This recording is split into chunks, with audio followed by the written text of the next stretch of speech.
অনেক ভালো। আমার কাজ দিয়ে সবাই শিখে নেন।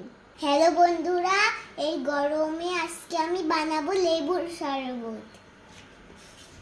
প্রথমে একটা বাটি নিয়ে নিছি, এখন আমি দেব ঠান্ডা জল।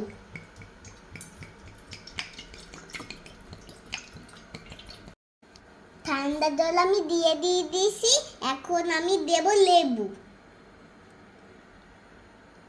লেবুগুলো চেপে আমি রস বের করে নিচ্ছি।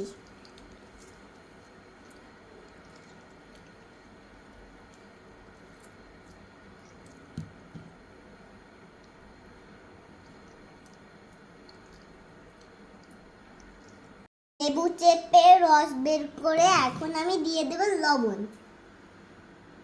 তারপর গোলাবো।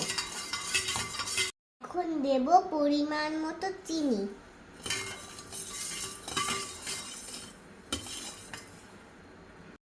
এখন আমি এইটা গ্লাসে ঢেলে নেব। এই গরমে ঠান্ডা ঠান্ডা লেবুর শরবত খেতে মজা, অনেক ভালো। আমার কাজ দিয়ে সবাই শিখে নেন।